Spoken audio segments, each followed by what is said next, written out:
ang Iglesia Katolika bilang isang organisasyon o samahang pangrelihiyon, yan po ang organisasyon pagka sinusi pabalik, yan ang dating Iglesia ni Kristo. Kaya a few moments later. Pinatutunayan po ng kasaysayan ang maraming tagasunod ng Panginoon Kristo na ipinapatay ng mga Roman emperors na sina Domitian, Trajan at Marcos Aurelius.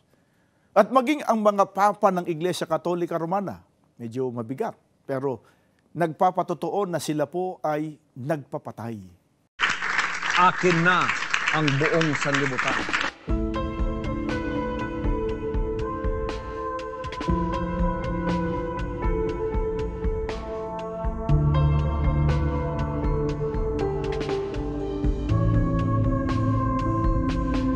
Inutil! Tarantado!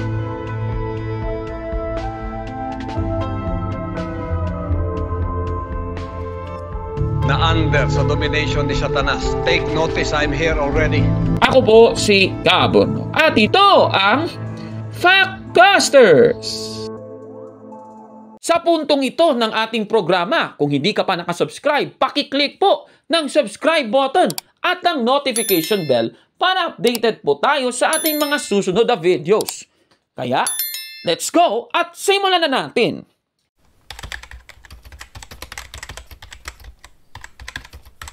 Magandang araw mga kabatid and welcome na naman sa isang episode ng Factbusters PH. Inamin na ng mga taga-Iglesia ni Cristo ni Manalo na may kaugnayan talaga ang Iglesia Katolika sa Iglesia na itinayo ni Cristo sa Jerusalem. Ika nga ni Mr. Michael Sandoval, pakinggan ninyo ito mga kapatid. Ang Iglesia Katolika bilang isang organisasyon o samahang pangrelihiyon, yan po ang organisasyon pagka sinusi pabalik, yan ang dating Iglesia ni Kristo. Kaya kita nyo na mga kababayan, yung Iglesia Katolika daw, kung urong pabalik, yan ang dating Iglesia ni Kristo. At alam nyo naman mga kababayan, ang nakapagtataka kasi, hindi nila minaniniwalaan na ang kanilang Iglesia, yung Iglesia ni Kristo na natayo sa Pilipinas, ay ang tunay na Iglesia. Katunayan, meron tayong mababasa sa kanilang Pasugo Magazine, August 2019 issue, sa pahina 2, ganito po yung mababasa. Does the Iglesia ni Cristo merely claim that it is the true church? Ang sagot daw nila, the Iglesia ni Cristo, Church of Christ, does not merely claim that it is the true church. Ay klarong-klaro po, nabasa po sa Pasugo Magazine na hindi po sila yung tunay na iglesia. They are not claiming it, mga kababayan. Ngunit yung kanilang paniniwala naman, yung iglesia na itinayo ni Cristo sa Jerusalem, natalikod daw ito noong namatay na ang mga apostol. Ito, pakinggan natin ulit si Jose Ventilacion at si Michael Sandoval, mga kababayan. okay, pinatunayan po natin na yung iglesyang itinayo ng Panginoon Kristo na nagsimula sa Jerusalem, yun po ay natalikod sa pananampalataya pagkamatay ng mga apostol. Tama, yan ang ating tinuturo ito. Pero tinitindigan natin na hindi po maaaring matalikod ang iglesia na itinayo ng ating Panginoong Jesucristo. At napatunayan na po natin yan sa mga nakaraang episode ng ating programa. Kaya kung hindi mo pa napanood yung Apostasy Parts 1, 2 at 3, edi puntahan mo po sa description ng nasabing video na ito at pindutin po yung mga video links mula Part 1 hanggang Part 3 bago mo panoorin itong episode na ito. Mga kapatid, ano? So sa episode natin ngayon ay tatalakayin natin itong tatlong paraan ng Iglesia ni Cristo ni Manalo para depensahan ang doktrinang total apostasy. At uumpisahan muna natin sa una, itong paggamit nila ng palpak na argumento na babangga naman sa ibang talata sa Biblia. Ito, pakinggan natin, mga kapatid. Sa Biblia po natin basahin, kapatid na nyo, alang-alang sa mga hindi naman nakasubaybay sa previous episode ditong ating programa, nasa Biblia po ba na talagang may matatalikod sa pananampalataya nang magturo at magpauna ang ating Panginoong Kristo? Yan po ay ating mababasa sa Mateo 24, ang talatay 10. Ang sabi ng ating Panginoon sa Kristo ay ganito, maraming tatalikod sa kanilang pananampalataya. Maliwanag itong pahayag ng ating Panginoon Kristo, kapatid na Michael, maraming tatalikod sa kanilang pananampalataya. Siya mismo nagpahayag niyan. Ayan, so nakita na po ninyo mga kababayan, ang iglesia na itinayo ni Kristo sa Jerusalem daw ay natalikod dahil marami ang tatalikod. Yung binatayan nilang talata, Mateo 24:10 ng Filipino Standard Version ang nakasulat, maraming tatalikod sa pananampalataya. Kung ang iglesia na itinayo ni Kristo sa Jerusalem daw ay natalikod, ibig sabihin mga kapatid, ang buong iglesia yung tatalikod. Pero yung nakasulat kasi sa talata na kanilang ginamit, maraming tatalikod sa pananampalataya. Hindi sinabing lahat mga kababayan yung tatalikod. Ang sinabi naman ng talata marami at hindi naman lahat na mga kasapi ng iglesia na itinayo ng ating Panginoong Kristo yung tatalikod mga kababayan. Pero alam niyo may palusot sila dito paano nila nilulusutan ito? Ito, pakinggan natin yung palusot ni na Michael Sandoval at ni Jose Ventilacion, mga kapatid. Ngayon baka ganito po ang sabihin ni Attorney Llasos na ang sabi roon ng Panginoon Kristo, maraming tatalikod sa pananampalataya. Hindi sinabi ng ating Panginoon Kristong lahat. Mabuti basahin natin, balikan natin yung nasabing talata, Mateo 24:10. Maraming tatalikod sa kanilang pananampalataya. Maliwanag daw po kapatid na Diyo. Ang sabi ng Panginoon Kristo, maraming tatalikod sa pananampalataya. Hindi naman po daw sinabing lahat. Reaksyon po ninyo. Aba, kapatid na Michael, wala naman tayong doktrina o itinuturo na ang lahat ay tumalikod. Pero bakit tayo naninindigan na lubusang nawala ang unang iglesia ni Kristo? Ang binasa mo ay Mateo 24:10. Ang babasahin ko naman ay yung talatang 9 na ganito ang sinasabi ng ating Panginoong Kristo. Ito po, ang sabi niya, kung magkagayoy, ibibigay kayo sa kapighatian at kayo'y papatayin. Kaya, ang mga natalikod sa pananampalataya ay yung mga hindi nakapanindigan. At yung maninindigan naman sa pananampalataya ay ipinapatay. Dahil sa ang sabi ni Kristo, kayo'y papatayin. Ay, ganun pala yun? Nako sabi po ni Jose Ventilacion bilang palusot doon sa ating naging argumento, ang mga natalikod ay nabuhay at ang mga hindi natalikod ay pinapatay. At yung binasang talata, Mateo 24:9 na yung nakasulat, kung magkagayoy, ibibigay kayo sa kapighatian at kayo'y papatayin. Yan yung kanilang binasa, At yung alam nyo naman mga kapatid, pinutol nila yung talata, Kung magkagayoy, ibibigay kayo sa kapighatian at kayo'y papatayin. Okay. Hanggang doon lang, So, sige. Kasi itong si Jose Ventilacion, sabi niya daw, yung mga natalikod daw, mga kapatid, hindi daw nanindigan sa pananampalataya. At yung mga hindi natalikod, sila po yung nanindigan sa kanilang pananampalataya at sila daw ay papatayin. Yung binasa, Mateo 24:9. Ang tanong, totoo ba ng mga apostol ay pinatay at dahil dito ay biglang nawala? Kasi sabi nila may lubusang pagwala nung iglesia na itinayo ng ating Panginoong Kristo. Ito po, Biblia po ang ating sasangguniin. Babasahin natin sa Juan 21:18, ganito po ang sinabi ng ating Panginoong Kristo. Katotohanang sinasabi ko sa iyo, nang ikaw ay bata pa, ikaw ay nagbibihis, at ikaw ay lumalakad kung saan mo ibig. Ngunit, pagtanda mo'y iuunat mo ang iyong mga kamay, at bibigkisan ka ng iba, at dadalhin ka kung saan hindi mo ibig. Yan po ang ating nabasa sa Juan 21:18, yung nagsasalita dito si Kristo, sinasabihan niya si Pedro. Ibig sabihin, si Apostol Pedro po, nabigyan na po ng propesiya ng ating Panginoong Kristo na pagtanda ni Pedro, iuunat niya yung kanyang mga kamay, bibigkisan siya ng ibang tao. At yan po, nangyari po yan. yung pagkamatay ni Apostol Pedro na ipinako din siya sa krus ng nakabaligtad. Mga kababayan, nangyari po yan sa Vatican Hill. Ayon po sa history, mga kababayan. Pero, tandaan natin, meron pong karugtong dito sa kwentong ito. Sa Juan 21:20 hanggang 22. Babasahin ko po sa inyo. Si Pedro paglingon ay nakita yaong alagad na iniibig ni Jesus na sumusunod. Pagkakita nga ni Pedro sa kanya, ay nagsabi kay Jesus, Panginoon, at ano ang gagawin ng taong ito? Sinabi sa kanya ni Jesus, kung ibig kong siya'y manatili hanggang sa ako'y pumarito, ay ano nga sa iyo? Sumunod ka sa akin. Sa 23. Kumalat nga ang sabing ito sa gitna ng mga kapatid, na ang alagad na yaon ay hindi mamamatay. Gayon may hindi sinabi ni Jesus sa kanya na hindi siya mamamatay, kundi kung ibig kong siya'y manatili hanggang sa ako'y pumarito, ay ano nga sa iyo?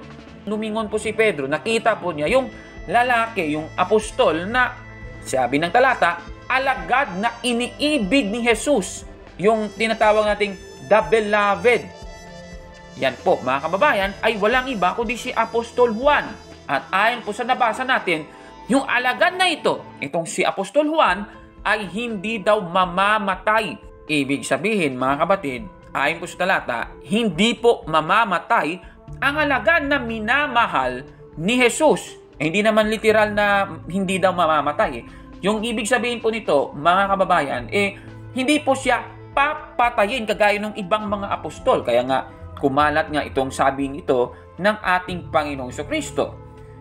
Sino ba ito, mga kababayan? Alam naman natin, itong alagad na ito ay si Apostol Juan. At ito nga ay mapapatunayan natin sa Juan 21:24. Kung ipapatuloy natin yung pagbasa, ganito po yung nakasulat.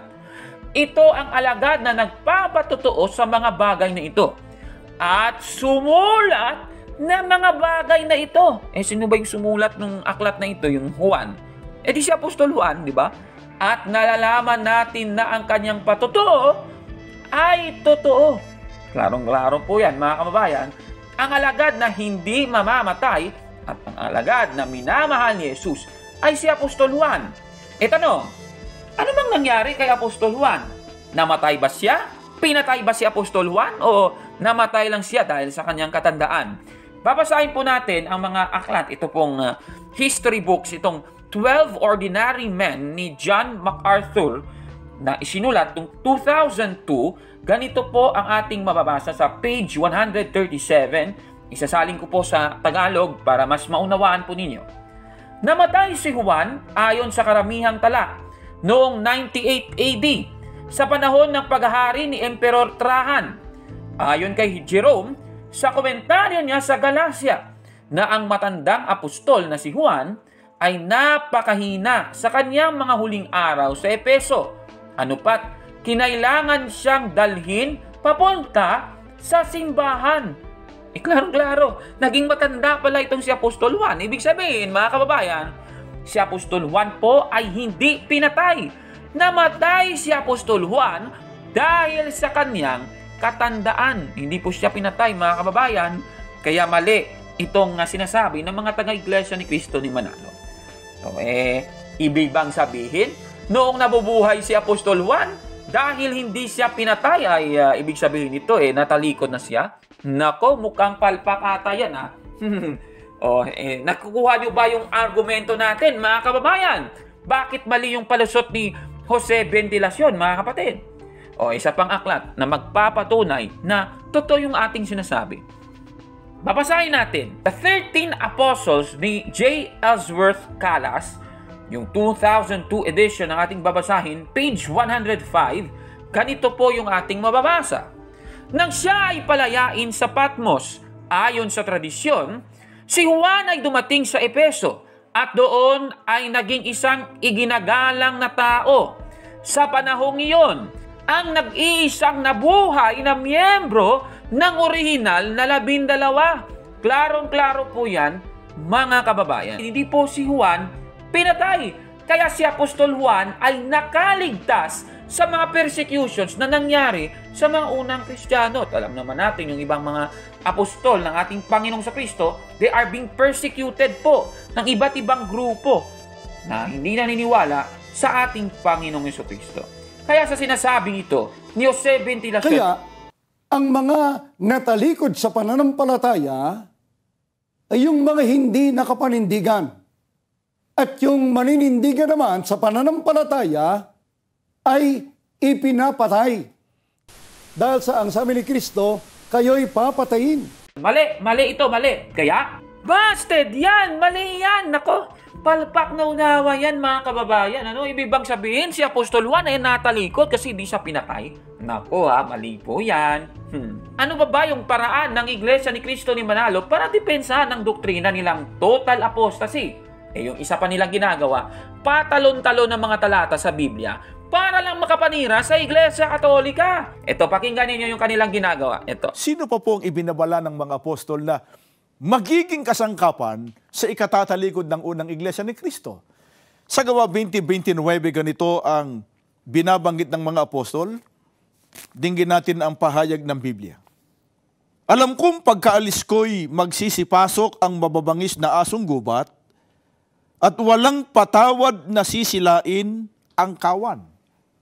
Dito po ay may binabanggit ang mga apostol na mababangis na asong gubat na walang patawad na sisila sa kawan o iglesia. At ang banggit ng mga apostol ay pagkaalis nila, ang katumbas ay pagkamatay ng mga apostol. Kaya sino po ba ang tinutukoy dito na mababangis na asong gubat? Nasisila at hindi magpapatawad sa kawan. Dito po sa Ezekiel 22:27 ay ganito ang ating mababasa. Dinggin po natin. Ang mga pinuno nila'y parang hayok na asong gubat kung lumapa ng kanilang biktima. Sila'y walang awang pumapatay upang yumaman. Mga kaibigan, napansin po ninyo, tinawag ng Biblia na mga asong gubat ang masasamang pinuno. Mga pinuno ang wika na walang sawang pumapatay. Tanong, sino pa po ang tinatawag din ng Biblia na asong gubat? Balikan natin ang nakatala dito po sa Mateo, sa 7:15. Ganito ang ating mababasa. Mag-ingat kayo sa mga bulaang propeta, nagsisilapit sila sa inyo na animoy tupa, ngunit ang totoo'y mababangis na asong gubat. Mga kaibigan, tinawag din ng ating Panginoon Jesucristo na mababangis na asong gubat ang mga bulaang propeta, mga bulaang tagapangaral, mga hindi tunay na tagapangaral. Sila po ang nagligaw o nagtalikod sa mga alagad ng ating Panginoon Jesucristo. Kaya katulad din ng mga masasamang pinuno, pumapatay rin ang mga bulaang propetang ibinabala ng ating Panginoon Jesucristo. Ayan mga kababayan, napanood ninyo si Victor Sandoval, yung dati na nating feature sa ating programa, mga kapatid. Ito, yung ginawa niya, nagbasa siya ng mga iba't ibang talata sa Biblia. Patalon-talon, Yung ginawa niya, nagbasa siya ng Gawa 20:29 na mayroong sinasabing may bababangis na asong gubat. Tapos sa Ezekiel 22:27, meron ding asong gubat. Sa Mateo 7:15, yung asong gubat, yan daw ay bulaang propeta.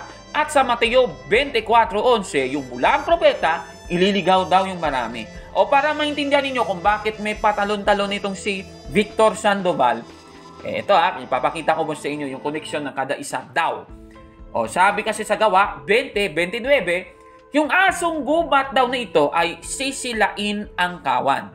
O yan yung nakasulat sa talatang yan. Ngayon, yung asong gubat na sisilain yung kawan, ayon po sa Ezekiel 22:27, yung asong gubat na ito ay walang awang pumatay. O kung sino yung papatayin niya, wala po siyang awang papatayin niya ito. Makatapos, sa Mateo 7:15, yung asong gubat na ito ay isang bulaang propeta. At yung bulaang propeta na ito, na siya ding asong gubat, ayon po sa Mateo 7:15, ay ililigaw yung marami. Kaya gumawa siya ng connection sa lahat, So kung makikita ninyo, yung asong gubat, ayon po sa Gawa 20:29, sila yung nagsisila ng kawan. Ayon sa Ezekiel 22:27, sila daw ay walang awang pumapatay. Sa 7:15 ng Mateo naman, yung asang gubat ay bulaang propeta, at ibig sabihin din ito sa 24:11 ng Mateo, yung asong gubat na siya ding bulaang propeta, ililigaw daw niya ang marami. Ang tanong, sino ba itong asong gubat na ito, mga kababayan? Susuriin natin, mga kapatid, ano? Simple lang yung sagot. Kasi yung binasa niya kanina, Gawa 20:29. Yung babasahin ko, Gawa 20:17 hanggang 18. Ganito po yung mababasa. Mula sa Mileto, ipinatawag ni Pablo ang mga matatandang pinuno ng iglesyang nasa Efeso. Pagdating nila ay kanyang sinabi. So meron pong sinabi si Pablo.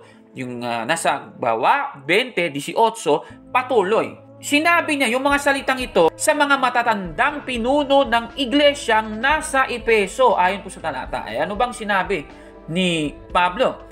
Pagpapatuloy natin mula sa versikulo 29 hanggang 30. Alam kong pagkaalis ko'y magsisipasok ang mababangis na asong gubat at walang patawad nilang lalapain ang kawan. Mula na rin sa inyo'y maililitaw na mga taong magsasalita ng kasinungalingan upang mahikayat na sumunod sa kanila ang mga alagad.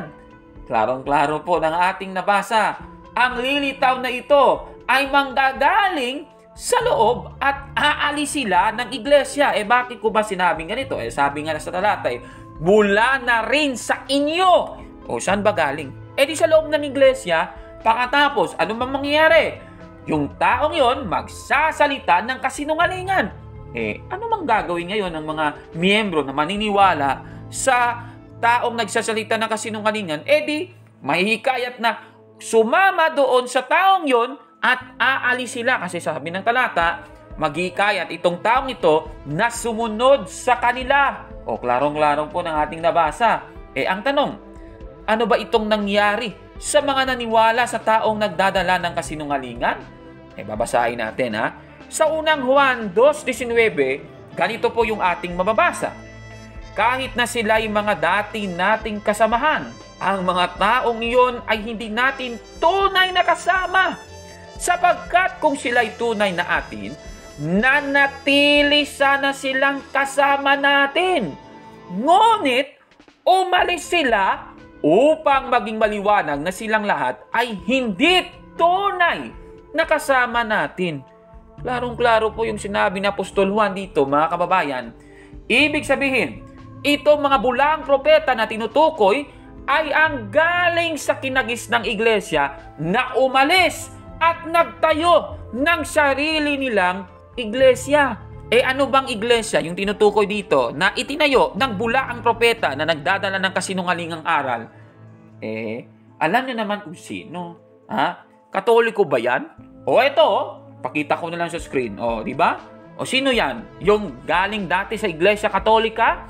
Dahil panood niya yung debate ng protestanting ministro at naniniwala naman siya sa protestanting ministro, kaya umalis siya doon sa iglesia niya at alam naman natin yung nangyari. Nagtayo po siya ng kanyang sariling iglesia. Sino yan?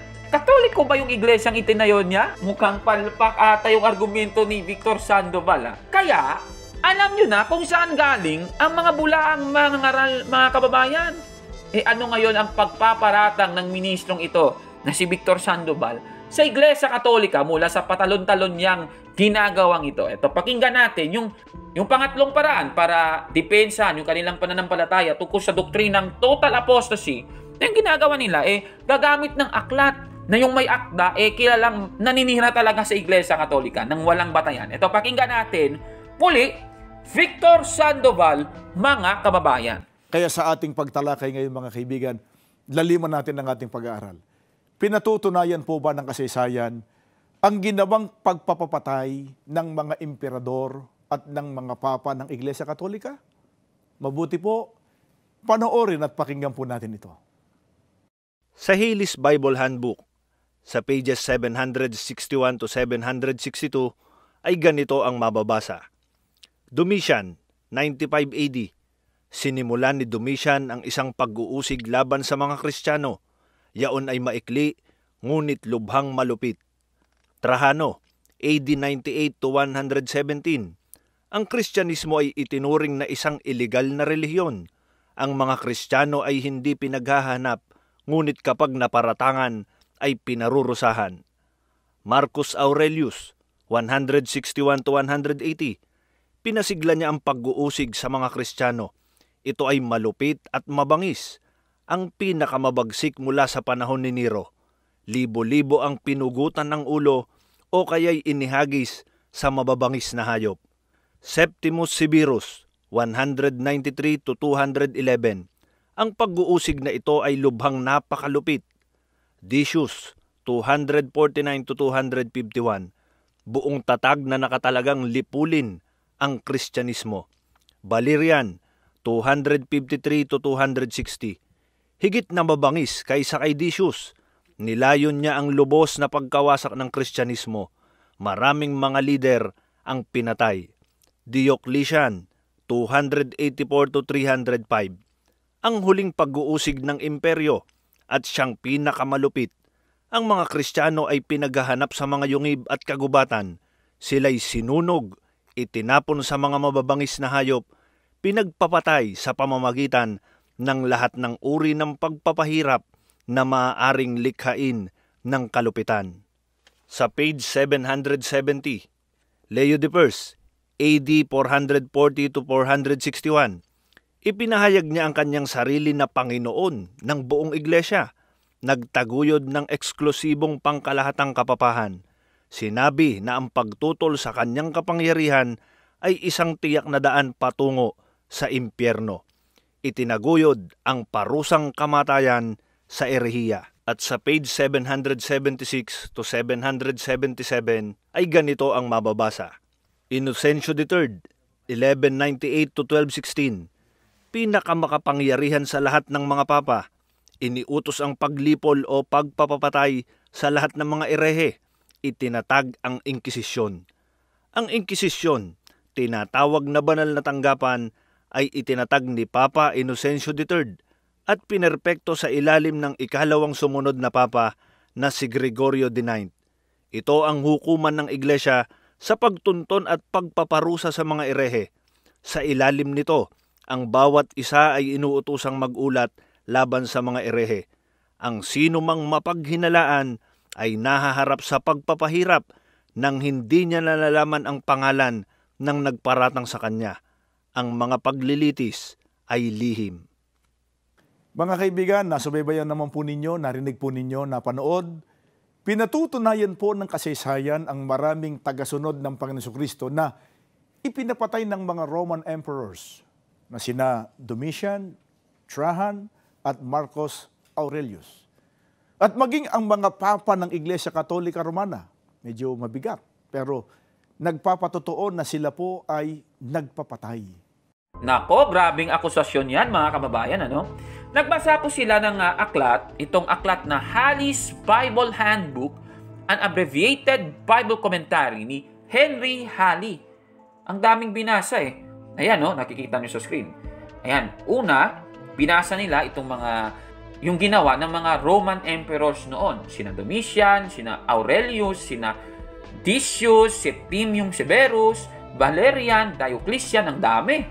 Pagkatapos, pinasok nila itong si Pope Leo I na nag-introduce daw ng death penalty di umano sa mga heretikong tao. Tapos itong si Innocent III na siya yung nag-institute ng Inquisition. Tapos yung Inquisition daw, pumapatay daw ng mga heretiko. Nako. Ayon po kay Victor Sandoval, ang mga tagusunod ni Kristo ay pinapatay ng mga Roman emperors at mga papa ng Iglesia Katolika na siyang katuparan, di umano, ng Gawa 2029. Kasi daw, yung asong gubat, walang patawad na sisilain yung kawan. At ito daw, asong gubat, ayon sa Ezekiel 22:27, walang awang pumapatay. Susuriin natin yan, mga kababayan. Kung totoo, itong pahayag niya, mga kapatid. Yung ginamit niyang aklat, Halley's Bible Handbook, yung nagsulat niyan, mga kapatid, si Henry Halley. Nako, alam nyo ba na siya po ay isang American Christian Church, Disciples of Christ, yung kilalang iglesia sa Amerika kung saan grabe kung magtuligsa sa Iglesia Katolika. Gumagawa ito ng fake news mga kapatid. Isa ba siyang Bible historian? Hindi naman Siya po isang religious writer. Walang credibility, mga kapatid. Yung nagsulat ng aklat na binasa ng ministro ni Manalo kanina, isa po yung ministro ng Disciples of Christ. Isa po sa mga nagpapalabas ng propaganda laban sa Iglesia Katolika. Hindi naman siya authentic Bible historian Naku itong sinasabi niya yung kinote kanina, sina Marcus Aurelius, sina Septimius Severus, Decius, Valerian, etc., etc., sina Domitian, sina Marcus Aurelius, sina Valerian, sina Diocletian, at iba pa, sila po mga kababayan, wala po silang kinalaman sa Iglesia Katolika. Iba po kasi yung Church in Rome, iba din yung Roman Empire. Magkaiba yung dalawa na yon. Nako. Tapos, yung bintang niya, yung asong gubat daw, walang awang pumapatay. Tanong, sino ba itong asong gubat na tinutukoy sa Ezekiel 22:27? Nasa Iglesia Katolika ba ito?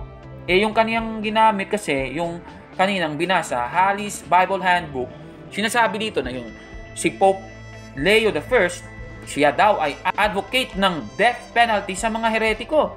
Tapos si Pope Innocent III, siya daw yung nag-institute ng Inquisition. Tapos yung Inquisition daw, pumapatay daw ng mga heretiko. Naku, grabe namang akusasyon yan. Tanong, ano ba ang Inquisition, mga kababayan? Babasahin natin ang aklat na Compton's Encyclopedia, Volume 11, sa page 211, ganito po ang ating mababasa. Inquisition. Waves of opposition to the Roman Catholic Church swept over Europe in the 13th century. The Church established a tribunal called the Inquisition to try persons accused of being heretics, that is, of revolting against religious authority. Klarong-klaro po sa ating nabasa, yung Inquisition pala ay isang tribunal. At biblical po yan, mga kababayan, nasa Deuteronomio 9:18. Isa po yung korte, mga kapatid. So, ang Inquisition ay itinayo para investigahan yung mga sinasabing mga erehe, mga kapatid. Pero ginagawa ba ang Inquisition para patayin ang hindi naniniwala sa Iglesia Katolika? Susuriin natin base sa history. Babasahin po natin itong aklat ni Reverend Ruben Parsons Didi, Some Lies and Errors of History. Yung babasahin natin ay galing po sa isang Katolikong pari. Ganito po yung ating mababasa. Sa page 123, heto po ang nakalagay. The Inquisition never attempted to force a profession of Christianity on infidels or Jews. In order that heresy should be punishable, it was necessary that a sufficiently instructed Christian should persevere in error and manifest in action his opposition to the authority of the Church. Klarong-klaro po, mga kababayan, ginawa po ang Inquisition para hindi patayin ang erehe, kundi para malaman ang ginagawa ng mga erehe. Tanong, bakit marami naman ang namatay noong Inquisition period? Babasahin natin muli yung aklat na ating binasa kanina. Ito pong Compton's Encyclopedia, Volume 11. Ganito po yung ating mababasa. Since canon law forbade the clergy to participate in bloodshed, the severer penalties were carried out by the state. Klarong-klaro po, mga kababayan, ibig sabihin, ang Estado po ang nagpataw ng mga parusa at hindi po ang Iglesia Katolika. Kasi nga bawal yan sa canon law ng Iglesia Katolika. Nako, kaya isa pong kasinungalingan ang pinapakalat na ito ng aklat na binasa ng ministro ng Iglesia ni Cristo ni Manalo, mga kababayan. Huli nating sasagutin yung tanong. Sino ba itong asong gubat na ito, mga kapatid? Alam nyo naman, mga kababayan, alam nyo naman kung anong iglesia yung marami ng kaso na yung kanilang diakono at yung kanilang mga ministro, mga miyembro nila, na kung dami pong pinapatay, ginugulpi, Nako, grabe talaga. Mga malulupit. Nako, ayan, nakikita nyo sa screen. At ito yung pinaka matinding krimen na kanilang ginawa, mga kababayan. Tinorture nila na kagaya ng Inquisition. Na hindi naman Katoliko yung gumagawa niyan, yung nagpapataw ng penalties, kundi yung Estado noon. Parang ganito yung ginagawa nila Binansagan nga ng Philippine Free Press noong March 28, 1992 na isang most heinous crime yung ginawa ng mga diakono ng mga taga-Iglesia ni Cristo ni Manalo. At alam nyo na, nakaakyat po yan sa Supreme Court noong August 28, year 2000. At lumabas yung hatol na talagang pinatay, tinorture ng mga diakono ng mga taga-Iglesia ni Cristo ni Manalo itong mga kawawang kababayan nating mga Katoliko. Kaya sino kaya itong mga taong asong gubat na ito na grabe talaga kung pumatay ng tao? Katoliko ba yan? Pinatutunayan po ng kasaysayan ang maraming tagasunod ng Panginoon Kristo na ipinapatay ng mga Roman emperors na sina Domitian, Trajan at Marcos Aurelius. At maging ang mga papa ng Iglesia Katolika Romana, medyo mabigat, pero nagpapatotoo na sila po ay nagpapatay. Hindi naman Kaya, busted yan! Mali! Naku, palpak talaga, mga kababayan. Ayon po sa mga kilalang Bible scholars, totoo ba ang doktrina ng total apostasy na tinataguyod ng mga taga-Mormons at Iglesia ni Cristo ni Manalo? Susuriin natin, mga kababayan. Gagamitin ko po itong aklat ni Wayne Grudem, Bible Doctrine, Essential Teachings of the Christian Faith, na isinulat ngayong 2022. Ganito po yung mababasa sa page 141 at isasalin ko na po sa Tagalog. Ayon kay Ron Rhodes, naniniwala ang Mormons na ang lubusang pagtalikod ng Iglesia ay nangyari pagkatapos mamatay ng huling apostol. Ibig sabihin, ang tunay na Iglesia ay kailangang maibangon. Ngunit ang pahayag na ito ay hindi totoo. Si Apostol Juan ay namatay noong 90 to 95 AD. Pero may marami pang mga Christian leaders at mga guro na nabuhay na kilala si Apostol Juan at ang iba pang mga apostol bago sila namatay. Ang mga manunulat na ito ay tinatawag na Apostolic Fathers at ang kanilang sulat ay kadalasan sa Ingles o Grego. Klarong-klaro po dito, mga kababayan, ibig sabihin, yung Bible scholar na nga nagsasabi, hindi po totoo, yung doktrina ng total apostasy, hindi po yan nakasulat sa Biblia. Mali po yan, palpak na unawa po yan sa Biblia, mga kababayan. Kaya, mali talaga ang doktrina na ang Iglesia na itinayo ng ating Panginoong Jesucristo ay natalikod sa pananampalataya pagkamatay ng mga apostol. Palpak talaga itong mga taga-diliman na ito, mga kababayan. Ano po masasabi ninyo sa ating episode niyon? Comment down below, mga kababayan. At kung like mo ang video na ito, paki-smash ng like button at mag-subscribe na sa ating YouTube channel, Factbusters PH. Kaya, huwag maniwala sa sabi-sabi. check mo na kung fact nga talaga. Hanggang sa susunod na episode, ako po si Kaburnok at ito ang Factbusters! Mga kapatid, magandang araw po at kapayapaan ay maghari sa ating isipan at sa ating puso. At follow and subscribe, Factbuster PH, The Beloved Catholic sa Facebook page ni Kaburnok.